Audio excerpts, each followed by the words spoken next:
Hello, dear students. Welcome to session 3 for class 10th, chapter 1st, real numbers.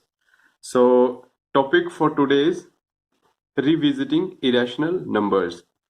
हमने last two sessions में क्या क्या किया है? Euclid division lemma and Euclid's division algorithm. We have completed. Fundamental theorem of arithmetic is also completed. Today, we are going to revisit our irrational numbers and their how to prove that that number is irrational. We have to learn in this session. So first of all, we will revise few things from previous classes. Okay, that what are irrational, but what are a rational number. Okay, so rational number are what?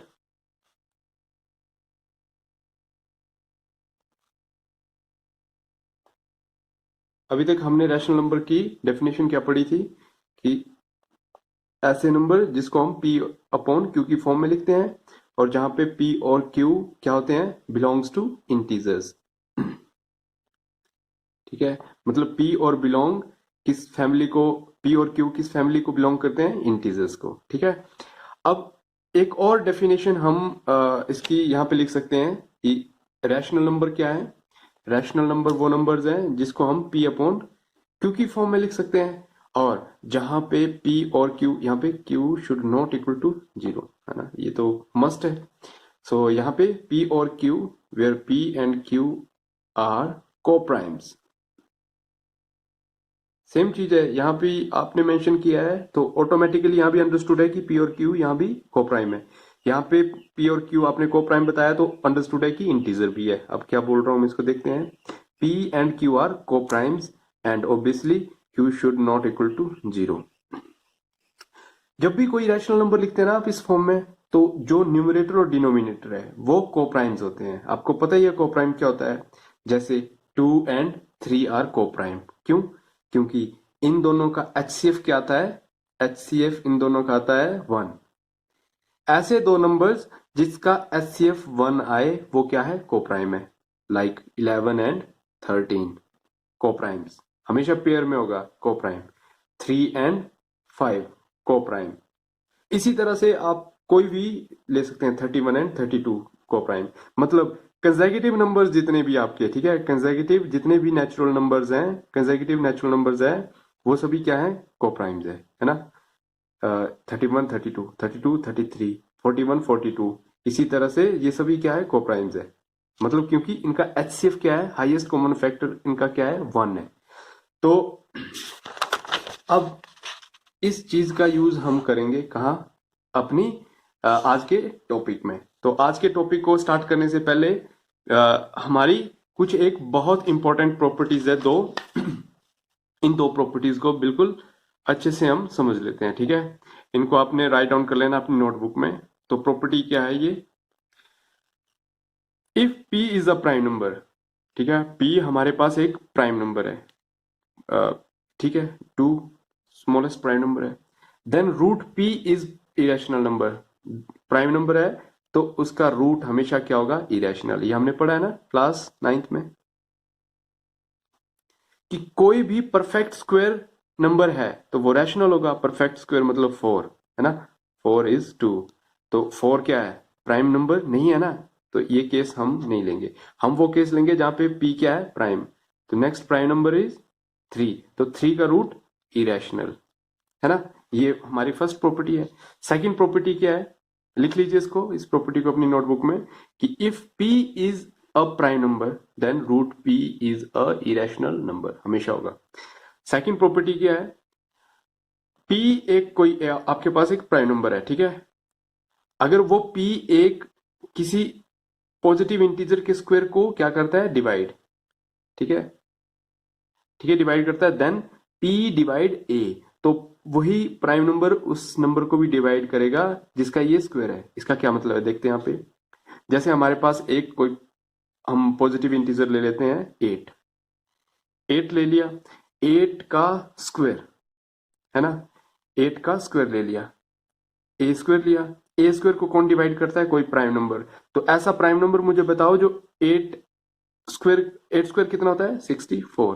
तो ऐसा prime number मुझे बताओ जो 64 को divide करे. तो obviously 2 ले लेते हैं हम, और भी होंगे बस 2 स्मॉलेस्ट है, हम 2 को लेते हैं, ठीक है। तो 2 यहाँ पे डिवाइड कर रहा है हमारा 64 को, मतलब 8 के स्क्वायर को, है ना। 2 डिवाइड 8 स्क्वायर, तो 2 हमेशा किसको डिवाइड करेगा, उस पॉजिटिव इंटीजर को भी डिवाइड करेगा जिसका ये स्क्वायर है। ये क्लियर हुआ? अगर नहीं हुआ क्लियर तो एक और एग्जांपल ले लेते हैं, ठीक है। बोलता है आपके पास एक कोई पॉजिटिव इंटीजर का स्क्वायर है, लाइक 3 हमारे पास एक पॉजिटिव इंटीजर है मान लो, तो 3 का स्क्वायर, ठीक है। 3 के स्क्वायर को डिवाइड करता है कोई भी एक प्राइम नंबर, तो 3 का स्क्वायर होता है हमारा 3 3 आर 9, तो 9 को कौन डिवाइड करता है ना, 9 को डिवाइड करता है 3, 3, और ये 3 क्या होना चाहिए, प्राइम नंबर होना चाहिए, ठीक है। तो ऐसा प्राइम नंबर जो 9 को डिवाइड करता है वो 3 है, तो इट मीन वही नंबर उस नंबर को भी डिवाइड करेगा जिसका ये स्क्वायर है। इट मीन 3 किसका स्क्वायर, 9 किसका स्क्वायर है, 3 का, तो 3 को भी डिवाइड करेगा। तो ये इसका मतलब है कि एक कोई प्राइम नंबर है आपके पास p, वो डिवाइड करता है ए स्क्वायर को, है ना। ए स्क्वायर को कौन करता है, डिवाइड p, तो ये p a को भी डिवाइड करेगा, ये इसका मतलब है। तो सॉल्व करते हैं एक्सरसाइज 1.3 के क्वेश्चंस। लेते हैं question number 1।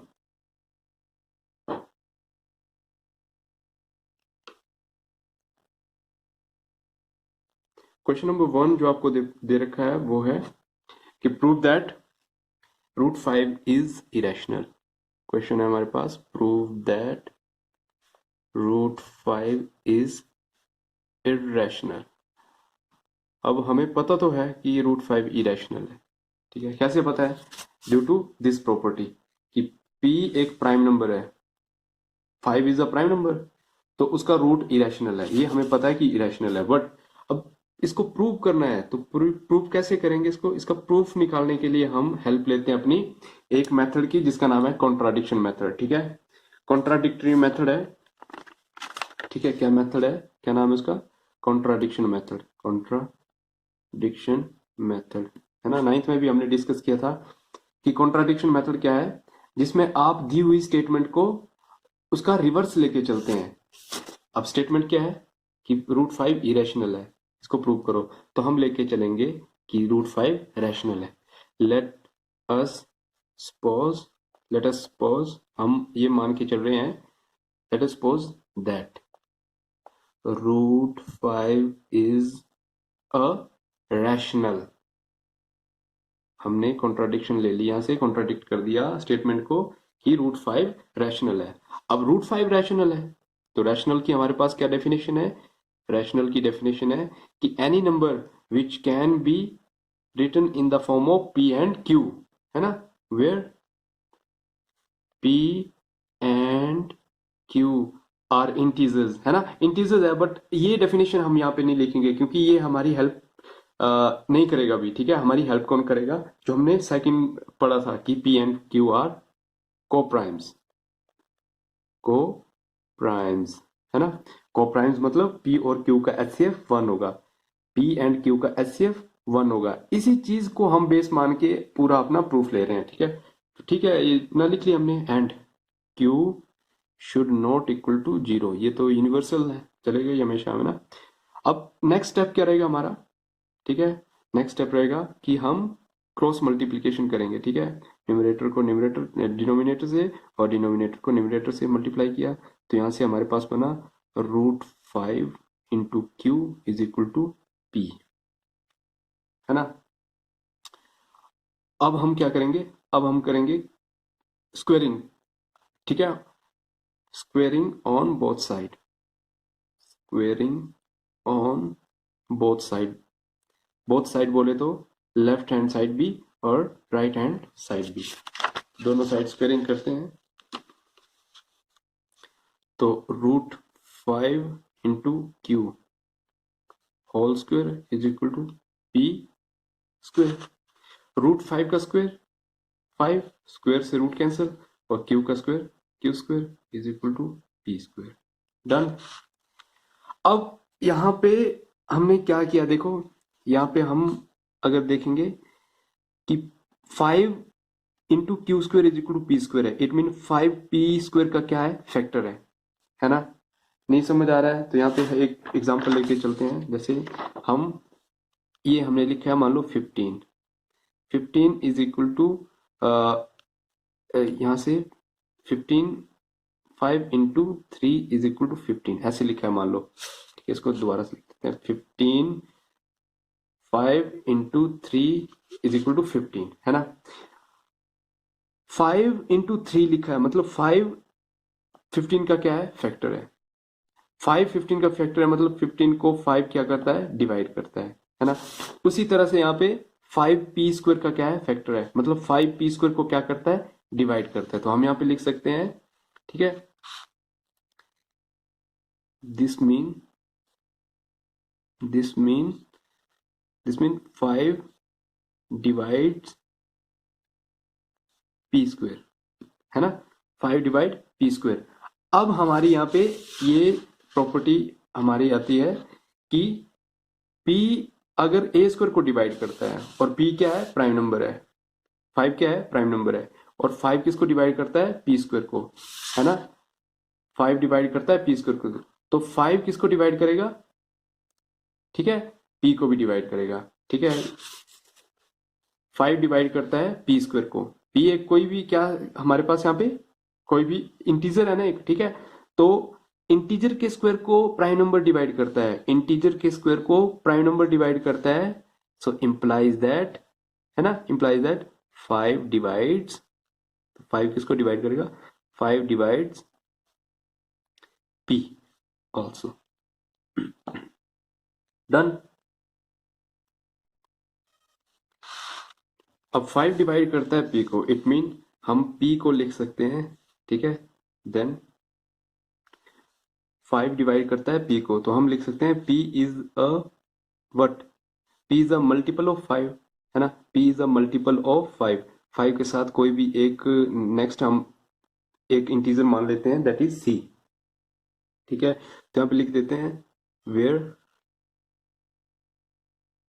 c is any integer, where c is any integer, ठीक है। तो हमने क्या किया अभी तक देख लेते हैं, ठीक है। हमने 5 को कॉन्ट्राडिक्ट करके मान लिया रैशनल है, √5 को, √5 रैशनल है तो मतलब पी वाई क्यू की फॉर्म में लिख सकते हैं, जहां पे पी और क्यू को प्राइम्स है। अब उसके बाद हमने क्या किया, उसके बाद हमने किया क्रॉस मल्टीप्लीकेशन, उसके बाद क्या किया नेक्स्ट, स्क्वेयरिंग। स्क्वेयरिंग करने के बाद हमने ये रिजल्ट निकाला। इस रिजल्ट से हमने क्या डिफाइन किया कि अगर 5 डिवाइड कर रहा है p² को, तो 5 p को भी डिवाइड करेगा due to theorem number, book में थ्योरम दी हुई है आपको ये, इसका थ्योरम का नंबर है थ्योरम नंबर 1.3। तो उससे हमारे ये रिजल्ट बन गया। अब नेक्स्ट हमारा क्या है कि 5 डिवाइड कर रहा है p को, इट मीन p जो है वो 5 का मल्टीपल होगा। 5 का मल्टीपल मतलब 5, c की वैल्यू 1 हो सकती है, 5 1 5, 5 2 10, इस तरह से c की कुछ भी वैल्यू हो सकती है, इसलिए c को हमने लिख दिया कोई इंटीजर है। इसको लिखने के बाद क्या करेंगे, फिर हम यहाँ पे स्क्वेयरिंग करेंगे, फिर से स्क्वेयरिंग बोथ साइड। ये हमारा स्टेप्स है ना, पूरा एल्गोरिदम है ये पूरा ना सॉल्व करने का, कि √5 इरेशनल है, कोई भी नंबर इरेशनल है तो कैसे करना है, सेम स्टेप्स रहेंगे, बस आपकी वैल्यू चेंज होंगी, उसको हम देखते हैं बाद में। स्क्वेयरिंग की, स्क्वेयरिंग करने के बाद आ गया p², 5 का स्क्वायर 25, c का स्क्वायर c², ठीक है। अब हम क्या देखते हैं, अब हम एक यहां से देख रहे हैं कि ये p² और ये p² है ना, इसको हम दे देते हैं इक्वेशन नंबर 1। कौन सी इक्वेशन नंबर 1, जो आपने लिखा था डिवाइड से पहले वाली जो थी, ठीक है, ये इक्वेशन हमारी आ गई, इक्वेशन नंबर 1। अब इस इक्वेशन और इस इक्वेशन में आप देखेंगे तो इसका ये साइड और ये साइड इक्वल है, ठीक है। तो इट मीन अदर 2 साइड भी इक्वल होंगी, तो इक्वेट करते हैं हम, है ना। या सिंपली बोल सकते हैं कि p² की वैल्यू पुट कर देते हैं, p² की वैल्यू पुट करी तो कितना आया, 5q² is equal to 25 c², ठीक है। अब 5 और 25 5 की मल्टीपल है, ठीक है, 5 1 जा 5, 5 5 जा 25, तो क्यू स्क्वेयर कितना आ गया, क्यू स्क्वेयर आ गया 5c स्क्वेयर। अब देखो ये चीज जो बनी है हमारी कुछ सेम इसी तरह से बनी है, ठीक है ना, कि यहाँ पे 5 डिवाइड करता है पी स्क्वेयर को, यहाँ पे 5 डिवाइड करता है क्यू स्क्वेयर को, है ना। तो हम लिखते हैं, यहाँ पे लिखते हैं दिस मीन्स कि 5 क्यू को डिवाइड करता है, क्योंकि 5 क्यू का क्या है, फैक्टर है। This means 5 divides Q square, है ना। तो थ्योरम 1.3 से फिर से वही आया कि 5 डिवाइड्स क्यू ऑल्सो। बात क्लियर है यहां तक। अब हमारा रिजल्ट लगभग प्रूव हो चुका है, ठीक है, कि यहाँ पे देखो p को कौन डिवाइड कर रहा था, 5। यहाँ पे देखो q को कौन डिवाइड कर रहा है, 5। अरे ये तो 5 5 इन दोनों का फैक्टर आ रहा है ना। मतलब p और q का कॉमन एक फैक्टर है, that is 5।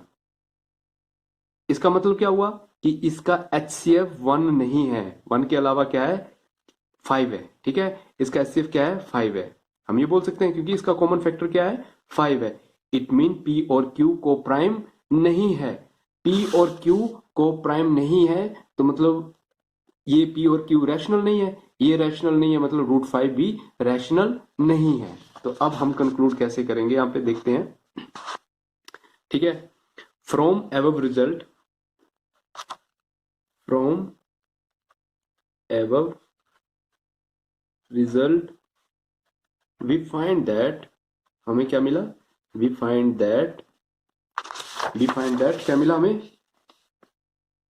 P and Q has 5 as common factor, 5 as common factor,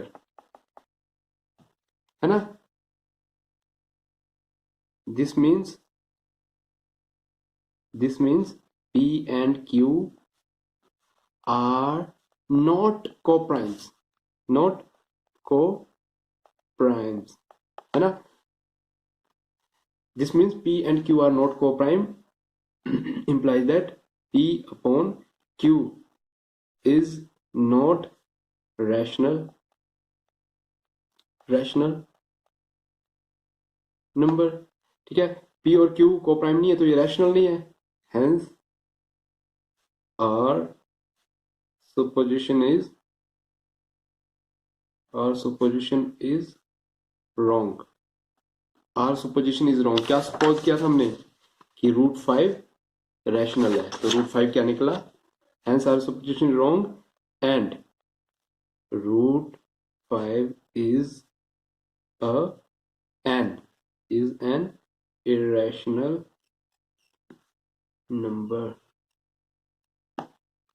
तो देखो हमने क्या किया, फिर से एक बार रिवाइज कर लेते हैं। जो भी आपके पास यहाँ पे नंबर दिया हुआ है, ठीक है, लाइक रूट 3 दिया होता है, यहाँ पे क्या दिया था, रूट 3, तो रूट 3 लिखते, तो यहाँ भी क्या था, रूट 3, रूट 7, कोई भी जो प्राइम नंबर है उसका रूट, ठीक है, तो उसको आपको क्या प्रूव करना है, इरेशनल। तो उसको मान के चलते हम, क्या है वो, रैशनल है। रैशनल मानने के बाद हम, रैशनल है तो उसको पी बाई क्यू फॉर्म में लिखेंगे, है ना। रैशनल है तो पी बाई क्यू फॉर्म में लिखेंगे, जहां पे पी और क्यू क्या होंगे, को प्राइम, इसको मेंशन करना जरूरी है, ठीक है। उसके बाद नेक्स्ट स्टेप क्या होगा, नेक्स्ट स्टेप होगा हमारा कि हम रीअरेंज करेंगे उसको क्रॉस मल्टीप्लीकेशन करके। नेक्स्ट स्टेप स्क्वेयरिंग करेंगे, ठीक है। फर्स्ट स्टेप क्या है, फर्स्ट स्टेप में आपने सपोज किया, सेकंड स्टेप में आपने रैशनल की फॉर्म में लिखा, थर्ड स्टेप में हमने उसको रीअरेंज किया, फोर्थ स्टेप में हमने उसकी क्या की, स्क्वेयरिंग की। स्क्वेयरिंग करने के बाद आपके पास जो भी रिजल्ट आया वो अपने इक्वेशन नंबर 1 लिख दिया सोल्व करने के बाद, ठीक है। ये हो गया हमारा। स्टेप 5 में हमने क्या किया, हमने यूज की थ्योरम अपनी 1.3 की, कोई भी प्राइम नंबर है ना, कोई भी प्राइम नंबर है वो डिवाइड करता है किसी इंटीजर के स्क्वायर को, कोई भी प्राइम नंबर है वो डिवाइड करता है किसी भी इंटीजर के स्क्वायर को, तो वो प्राइम नंबर उस इंटीजर को भी क्या करेगा, डिवाइड। ये नेक्स्ट लिख दिया हमने। 6th स्टेप में आपने क्या करना है, कि हम लिखेंगे कि अगर वो प्राइम नंबर उस इंटीजर को क्या कर रहा है, डिवाइड कर रहा है, ठीक है। तो इट मीन वो इंटीजर, वो प्राइम नंबर उस इंटीजर का क्या होगा, मल्टीपल होगा। तो मतलब हम बोल सकते हैं p is equal to 5 into c, है ना। ये मल्टीपल लिखने का तरीका है ना, इसमें लिख दिया हमने, जहां पे c कुछ भी इंटीजर हो सकता है। फिर इसमें भी हमने क्या किया, 7th स्टेप में स्क्वेयरिंग की, ठीक है। इसकी भी बोथ साइड स्क्वेयरिंग की, और यहां से हमारे पास एक रिजल्ट आया। जो भी रिजल्ट आया उसको कंपेयर किया इक्वेशन 1 के साथ। इसको कंपेयर किसके साथ किया, इक्वेशन 1 के साथ। तो यहाँ पे हम लिख लेंगे कि फ्रॉम इक्वेशन 1, ठीक है। यहाँ पे हम लिखना भूल गए, इसको ब्रैकेट में डाल दो, फ्रॉम इक्वेशन 1। ये रिजल्ट कैसे लिखा आपने, इक्वेशन 1 से लिखा है कि पी स्क्वायर की जगह हमने क्या लिख दिया, 5q²। उसको सॉल्व करने के बाद हमारे पास ये यहाँ पे वही चीज आ गई, स्टेप 8, है ना। स्टेप 8 में हमारे पास क्या आया, वही थ्योरम 1.3 कि कोई प्राइम नंबर है, वो डिवाइड करता है किसी पॉजिटिव इंटीजर के स्क्वायर को, तो वो प्राइम नंबर उस इंटीजर को भी डिवाइड करेगा। तो इससे हमने क्या पाया, इससे हमने पाया कि p को डिवाइड कर रहा है 5 और q को भी डिवाइड कर रहा है 5, मतलब q का भी और p का भी कॉमन फैक्टर है 5 एंड 5। इट मीन p और q को प्राइम नहीं है, तो वो हमने लिख दिया कि p and q has 5 as a common factor. This means p and q are not co-prime, implies that p upon q is not rational number. Even p and q exist भी नहीं करेगी है, ठीक है। Hence our supposition is wrong and root 5 is irrational number. I hope आपको clear हो गया है। तो इसी तरह से आपने रूट 3, रूट 7, रूट 11, कोई भी हमारे पास रैशनल नंबर आता है रूट पी की फॉर्म में, कोई भी इरेशनल नंबर आता है रूट पी की फॉर्म में, तो हम इसको सॉल्व अब कर सकते हैं। तो इसी तरह से इसी फॉर्म में अगर आपको क्वेश्चन आता है, क्वेश्चन नंबर 2 थोड़ा सा अलग फॉर्म है, उसको कैसे करेंगे देख लेते हैं। Question number 2, question number 2 exercise 1.3 का ही क्वेश्चन है, जिसमें दिया है prove that 3 + 2 root 5 is irrational. अब इस तरह का क्वेश्चन आएगा तो कैसे सॉल्व करेंगे, है ना। इसमें भी हम कॉन्ट्राडिक्शन मेथड से ही चलेंगे, बिल्कुल ये सबसे इजी है। लेट अस सपोज, ठीक है, कॉन्ट्राडिक्शन मेथड में let us suppose 3 + 2 root 5 is rational. हमने क्या माना, ये रैशनल, ठीक है, रैशनल है। तो हम इसको 3 + 2 रूट 5 को किस फॉर्म में लिख सकते हैं, p अपॉन q की फॉर्म में लिख सकते हैं, है ना। p अपॉन q की फॉर्म में लिख सकते हैं, जहां पे p और q आपके क्या है, where p and q are co-primes and q is not equal to 0। ये तो हम लिखेंगे हमेशा, ठीक है। ये डेफिनेशन हमारी हमेशा साथ में चलेगी जहां भी रैशनल नंबर लिखेंगे। अब नेक्स्ट स्टेप क्या होगा इसमें, देखो हमें क्या करना है, जो भी हमारा लेफ्ट हैंड साइड पे जितनी भी टर्म्स है ना, कितनी टर्म्स है यहाँ पे, 2 टर्म है। इसमें हमें सिर्फ रूट 5 जो हमारे पास यहाँ पे रूट में वैल्यू होगी ना, रूट के अंदर जो भी वैल्यू होगी हमें सिर्फ उसको रखना है, बाकी सबको ट्रांसपोज करना है। लाइक 3 + 3 रूट 3 होता है, तो हम सिर्फ रूट 3 को रखते हैं। यहाँ पे है 3 + 2 रूट 5, तो रूट 5 को हम रखेंगे, बाकी सबको ट्रांसपोज करते चलेंगे, ठीक है। तो क्या बोल रहा हूं मैं, इसको देखते हैं कि 2 रूट 5 है ना, 3 है, सबसे पहले 3 ट्रांसपोज होगा, तो ट्रांसपोज करके p अपॉन क्यू, यहाँ पे 3 प्लस में था तो यहाँ पे चला गया माइनस में हो गया। बिल्कुल ध्यान से देखना है, गलती नहीं करनी इसमें। 3 यहाँ पे प्लस में था ना, +3 यहाँ पे चला गया माइनस में हो गया। अब ये 2 बच रहा है, ठीक है। पहले इसको सोल्व कर लेते हैं हम, इसको 2 रूट 5 ही रहने देते हैं और यहाँ पे एलसीएम लेके सोल्व कर देते हैं। तो एलसीएम बिल्कुल इजी है, आपको आता ही है, ठीक है। q एंड p - 3q, है ना। एलसीएम आ गया इसका, इसका 1 है, q × 1 q आ गया, ठीक है। और यहाँ पे हमारा q divided by q 1 × p, p - 3 upon 1 है, तो q divided by 1 is q, q × 3, -3q है ना। अब 2 बचा हुआ है, 2 को ट्रांसपोज करते हैं। तो यहाँ पे 2 किस में है, मल्टीप्लीकेशन में है। ध्यान से देखो, 2 यहाँ पे मल्टीप्लीकेशन में है, तो 2 को ट्रांसपोज करोगे आप, तो ये मल्टीप्लीकेशन में है, तो यहाँ पे जाके क्या हो जाएगा, ये डिवाइड में चला जाता है। आपको पता ही है, आपने लोअर क्लासेस में पढ़ रखा है ये। तो ये बन गया 2 इंटू क्यू। अब हमारा काम बिल्कुल हो चुका है, बस हमें लॉजिक देना है। लॉजिक क्या बताना है कि P और Q क्या थे, हमारे कोप्राइम्स थे, है ना। P और Q क्या थे, कोप्राइम। तो एक coprime minus 3 time that coprime is also, मतलब P और Q कोप्राइम है तो इंटीजर होंगे ना। P और Q क्या है, हमारे पास इंटीजर्स है, क्योंकि कोई भी कोप्राइम है तो वो इंटीजर तो रहेगा रहेगा ना। तो इंटीजर है, तो integer minus integer, integer 3 time integer तब भी इंटीजर ही होगा, और 2 time integer is also integer. बात समझ आ रही है ना। Integer minus integer, 3 minus 2 is equal to 1, integer ही आया। 2 टाइम इंटीजर, 2 टाइम कुछ भी 1 तो 2 आया, है ना। तो 2 भी इंटीजर है, और integer divided by integer is some rational number. It mean हमारा ये जो चीज है ये है रैशनल नंबर। ये क्या है, रैशनल, है ना। और √5 क्या है, रैशनल होना चाहिए, क्योंकि सॉरी, क्योंकि rational is equal to rational होता है, ठीक है। Rational is equal to rational होता है ना, कोई भी चीज है, ये रैशनल है तो रैशनल होगा। बट √5 क्या है, √5 फिर से हमारी ये थ्योरम आ गई कि ये हमारी प्रॉपर्टी आ गई कि P एक प्राइम नंबर है तो उसका रूट इरेशनल होगा। 5 इज अ प्राइम नंबर, तो 5 का रूट क्या होगा, 5 का रूट इरेशनल होगा। बट दिस, यहां पे लिख देंगे हम, बट दिस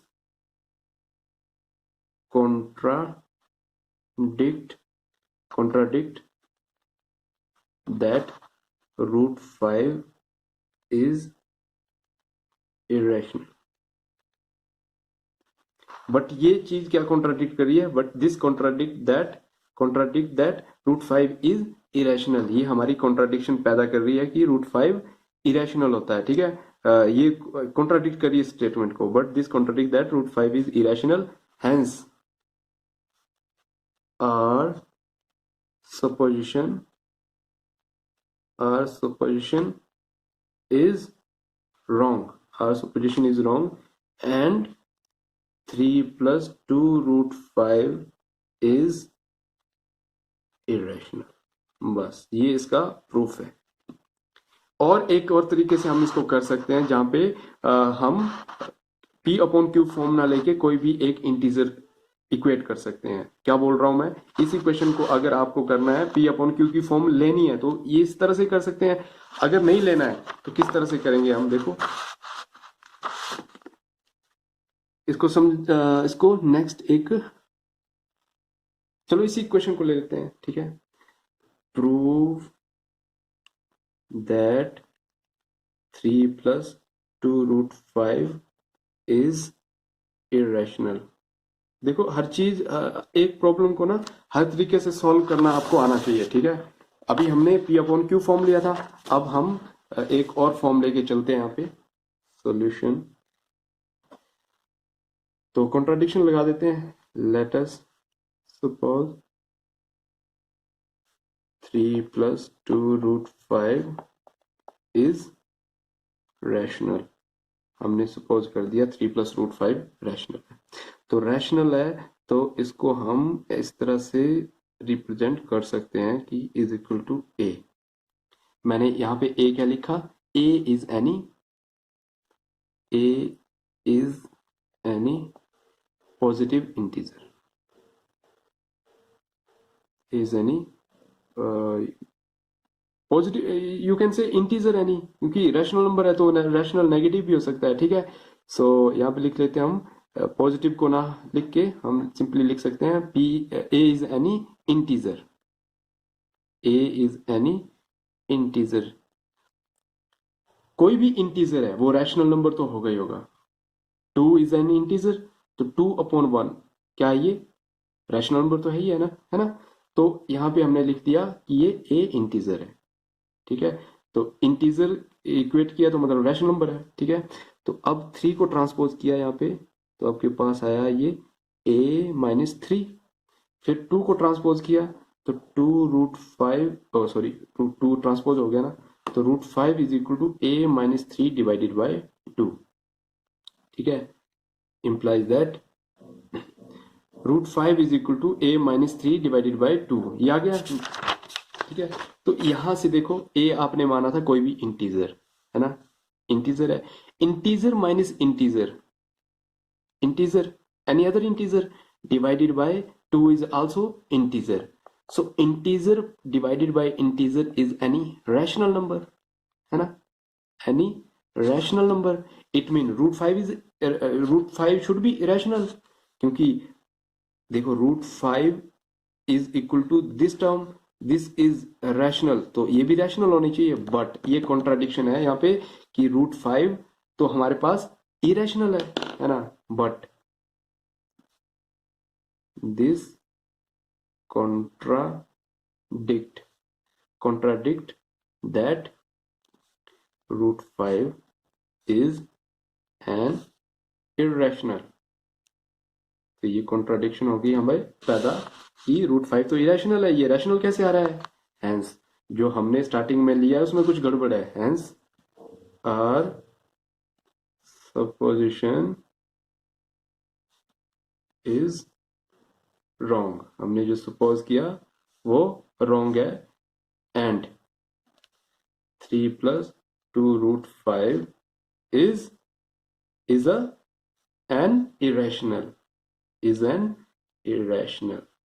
तो ये तरीका है करने का, किसी भी इरेशनल नंबर को इरेशनल प्रूव करने का ये तरीका है कि आप क्या करते हैं, हम कॉन्ट्राडिक्शन से उस चीज को पहले लेके चलते हैं कि वो क्या है, रैशनल है। रैशनल है तो उसको इस फॉर्म में लिख सकते हैं, P/Q की फॉर्म में, जहां पे P और Q कोप्राइम रहते हैं हमारे। ठीक है, उसके बाद नेक्स्ट स्टेप में हम क्या करते हैं, क्रॉस मल्टीप्लीकेशन। क्रॉस मल्टीप्लीकेशन करने के बाद स्क्वेयरिंग करते हैं बोथ साइड पे। स्क्वेयरिंग करने के बाद क्या करते हैं, हम इसमें ये रिजल्ट निकालते हैं कि अगर कोई प्राइम नंबर किसी पॉजिटिव इंटीजर के स्क्वायर को डिवाइड करता है तो वही प्राइम नंबर उस पॉजिटिव इंटीजर को भी डिवाइड करता है जिसका आपने स्क्वायर लिया है। उसके बाद अगर वो पॉजिटिव इंटीजर आप ले रहे हैं तो वो 5 किसी प्राइम नंबर का मल्टीपल है, ठीक है, वो हमारा इंटीजर जो है वो 5 का मल्टीपल है, तो इस फॉर्म में हम लिख सकते हैं उसको। इस फॉर्म में लिखने के बाद हम नेक्स्ट स्टेप में स्क्वेयरिंग करते हैं बोथ साइड पे, तो आप पाते हैं कि इक्वेशन 1 यहाँ पे आपने दी हुई है, तो इसका इस इक्वेशन और इस इक्वेशन में पी स्क्वेयर इक्वेट करके आप 5q² को इक्वेट कर देते हैं 25, जो भी हमारी वैल्यू आई यहाँ पे 25c² के बराबर इक्वेट कर किया हमने। फिर उसको हमने देखा कि ये दोनों सेम चीज के मल्टीपल होंगे। जैसे 3 लिया आपने तो यहाँ पे क्या आएगा, 3 का मल्टीपल होगा, 3 का स्क्वायर होगा। जैसे 5 है तो 25, 2 है तो 4 आएगा, 3 है तो 9 आएगा। तो इसको करने के बाद यहाँ पे q² = 5c² आ गया। तो यहाँ से भी हमारा एक रिजल्ट बन गया कि q को कौन डिवाइड करता है, 5, और यहाँ पे p को कौन डिवाइड करता है, 5।